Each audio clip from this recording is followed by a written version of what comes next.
सभी को नमस्कार। प्यारे विद्यार्थियों, आज अपन बात कर रहे हैं ऑस्ट्रेलिया महाद्वीप के जलवायु प्रदेशों के बारे में। ऑस्ट्रेलिया महाद्वीप, जैसा कि आप सभी जानते हैं, दक्षिणी गोलार्ध में स्थित है। और इस दक्षिणी गोलार्ध में स्थित इस महाद्वीप में हम यदि जलवायु की दृष्टि से देखें तो हमें काफ़ी अधिक विविधता देखने को मिलती है। इसका एक बहुत बड़ा पार्ट है। इस पार्ट में हमें जो जलवायु है, ये उष्ण मरुस्थलीय जलवायु मिलती है। ये जो सारा प्रदेश है, अभी अपने थोड़ी देर पहले वर्षा पड़ी थी, उसमें ये पड़ा था कि जैसे जैसे हम पश्चिम की ओर जा रहे हैं, वैसे वैसे वर्षा की मात्रा घटती जाती है। तो इस प्रदेश में वर्षा है वो बहुत ही कम होती है। और वर्षा कम होने के कारण ये सारा का सारा प्रदेश है, जो कि ऑस्ट्रेलिया का बहुत बड़ा हिस्सा है, लगभग 40% क्षेत्र में फैला हुआ है, वो मरुस्थल है। 40%, 40% एरिया पे डेजर्ट फैला हुआ है। इसे पश्चिमी ऑस्ट्रेलियन मरुस्थल के नाम से जानते हैं। ये पश्चिमी तट से प्रारंभ होकर मध्य एवं दक्षिण मध्य ऑस्ट्रेलिया तक विस्तृत है। अधिक तापमान 32 डिग्री सेंटीग्रेड और 25 सेंटीमीटर से भी कम वर्षा होती है। यहाँ विस्तृत रेत का सागर है और दैनिक तापांतर भी बहुत ज़्यादा पाया जाता है। यदि हम वनस्पति की बात करें तो यहाँ पर जो वनस्पति मिलती है, वह मरुस्थलीय वनस्पति मिलती है। तो जलवायु प्रदेश और वनस्पति आपस में एक दूसरे से जुड़े हुए हैं, इसलिए हम दोनों का साथ साथ अध्ययन कर रहे हैं।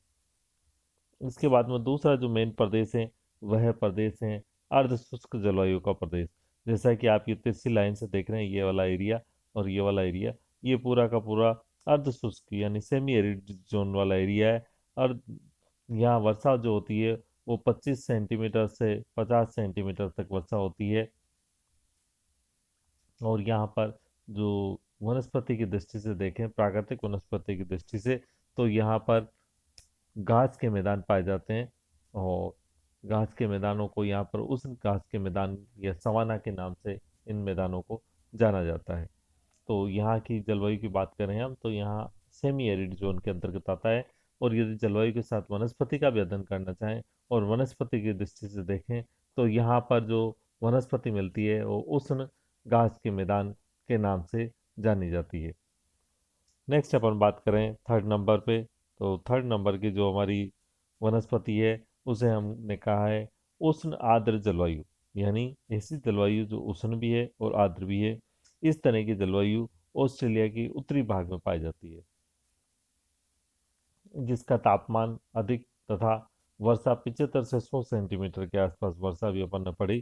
तो ये वाला जो एरिया है, यहाँ पर वर्षा 75 से 100 सेंटीमीटर होती है और यहाँ पर तापमान भी उच्च पाया जाता है। इसी कारण इस प्रदेश को हमने उष्णकटिबंधीय आर्द्र जलवायु के अंतर्गत रखा है। और यहाँ पर यदि हम वनस्पति की बात करें, तो इस यहाँ जो वनस्पति पाई जाती है उसे उष्णकटिबंधीय वन के नाम से भी जाना जाता है। नेक्स्ट जो हम बात कर रहे हैं वह है शीतोष्ण घास के मैदान की वनस्पति। शीतोष्ण घास के मैदान की जो वनस्पति है, वो शीतोष्ण कटिबंधीय के नाम से जानी जाती है। और यह जो पश्चिमी ऑस्ट्रेलिया है उसमें मुख्य रूप से पाई जाती है। शीतोष्ण जलवायु प्रदेश ये ऑस्ट्रेलिया के दक्षिणी पूर्वी क्षेत्र में तटीय क्षेत्र के अतिरिक्त है। यहाँ औसत तापमान 27 डिग्री सेंटीग्रेड तथा वार्षिक वर्षा का औसत 50 सेंटीमीटर रहता है। ऑस्ट्रेलिया के शीतोष्ण घास के मैदानों को डाउन्स भी कहा जाता है। और ये हम ऑस्ट्रेलिया में ही नहीं, दूसरे महाद्वीपों में हमने पढ़ा है, जैसे अमेरिका में पढ़ा था। अमेरिका में इस तरह के जो घास के मैदान पाए जाते थे, उनको हमने प्रेरीज का। ठीक इसी तरह दक्षिणी अमेरिका जब पढ़ा तो हमने उनको पंपाज का। और ऑस्ट्रेलिया में इस तरह के घास के मैदान हैं, उन्हें डाउन्स के नाम से जाना जाता है। एशिया में स्टेपिज के नाम से जाना जाता है। वो ये पाए जाते हैं जो ऑस्ट्रेलिया के पश्चिमी तट के सहारे सहारे इस प्रकार के वन मुख्य रूप से पाए जाते हैं। नेक्स्ट है भूमध्य सागरीय जलवायु। भूमध्य सागरीय जलवायु जो कि अपने आप में बहुत बड़ी विशेषता रखती है, अलग तरह की विशेषता रखती है।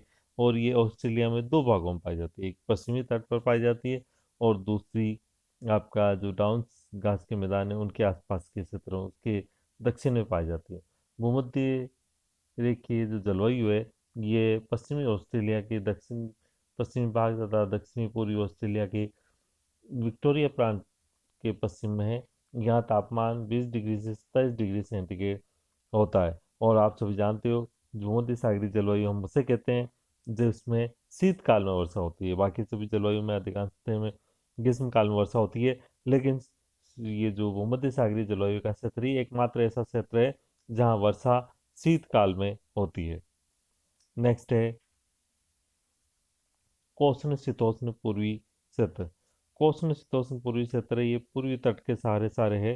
पूर्वी तट के सारे सारे हम देखें तो एक पट्टी दिखाई देती है हमें, इस पट्टी की बात कर रहे हैं हम। इस पट्टी के सारे सारे जो पाई जा रही है जलवायु उसे कोष्ण शीतोष्ण पूर्वी तटीय जलवायु कहा गया है। इसका विस्तार ऑस्ट्रेलिया के पूर्वी तट पर ब्रिस्बेन से होवे तक, ब्रिस्बेन जो जगह है उत्तर में, उससे होवे तक ये फैला हुआ है तथा आगे तस्मानिया तक भी इसका विस्तार है। ग्रीष्म काल में इसका तापमान 21 डिग्री सेंटीग्रेड तथा शीतकाल में 10 डिग्री सेंटीग्रेड रहता है। इसके विस्तार इस समुद्री प्रभाव से यहाँ तापमान सम रहता है। यहाँ 100 से 150 सेंटीमीटर वर्षा होती है। तो ये जो क्षेत्र है ये पश्चिम ऑस्ट्रेलिया के तट के सारे सारे पूर्वी भाग में, ऑस्ट्रेलिया के जो पूर्वी भाग है उसके सारे सारे पाया जाता है। और यहाँ की वनस्पति को देखें हम तो यहाँ मुख्य रूप से जो वनस्पति पाई जाती है वो उपोष्ण उपोष्ण आर्द्र वन वाले क्षेत्रों में पाई जाती है। उपोष्ण आर्द्र प्रकार की वनस्पति पाई जाती है। तो हमने यहाँ मुख्य रूप से दो प्रकार की चीजों का अध्ययन किया, एक वनस्पति या जलवायु प्रदेश का अध्ययन किया, साथ ही वहाँ पाई जाने वाले वनस्पति का अध्ययन किया। और हम ये पाते हैं कि दोनों में काफी कुछ समानता मिलती है और वनस्पति और जलवायु दोनों आपस में एक दूसरे से जुड़े हुए हैं।